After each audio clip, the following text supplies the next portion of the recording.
Дары енді көбінесе өзіміз әже апаларымыздан естейміз енді. Ой, менің әжем баяғыда маған осындай ертегі айтушы еді, осындай бір жыр дастандарды оқып беруші еді деп. Қазір өздеріңіз енді немерелеріңіз бар, шөберелеріңіз де бар шығар енді. Соларға ертегі, жыр дастандар оқып бересіздер ме?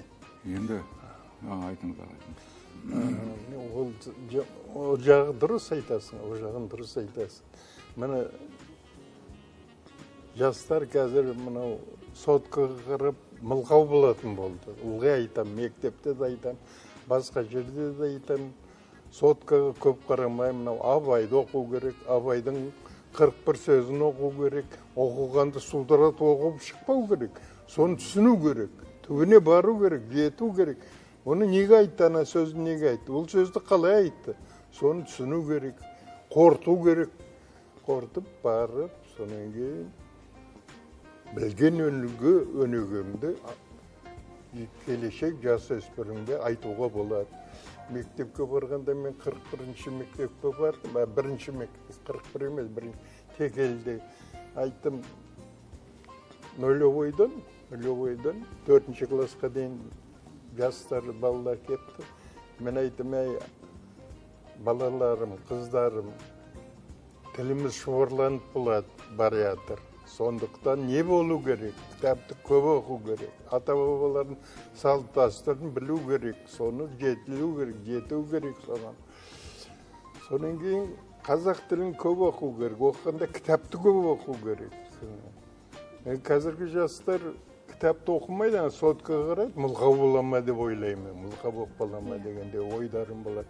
Аталық сөздер, ата дәстүрі, алта салты, өнеге, үлгі, соның бәрі қалып барады. Сонымен сөздің аяғында айттым, балаларым дедім, қыздарым, қазақ болайық дедім. Мұғалімдардың өзі қол соқты. Сол енді. Ал өзіңіз үйде немерелерді жинап алып, балаларым, отырыңдар, қазір мен сендерге бір әңгіме айтып беремін деп, ертегілер, батырлардың ерліктерін. Ертегі, әне күні осы бір айдың көлемінде болды. Еркек кіндіктілердің бәрін жинадым. Немерем бар, шөберем бар, бәрін жинадым. Сон келіндерім, қыздарын ерткеп. Мен сендерді шақырғам жоқ қой, неге келді? Айтады, келінім айтады, бізге де жұғысты болсын деп келдік дейді. Жұғысты болсын деп. Енді ең бірінші немере шөберелерім айтатын ауыз бірлік. Мәселе ауыз бірлікте.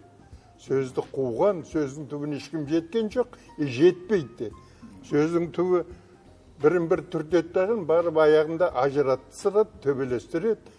Сөзді қумаңдар. Осындай әңгімелерді айтамын.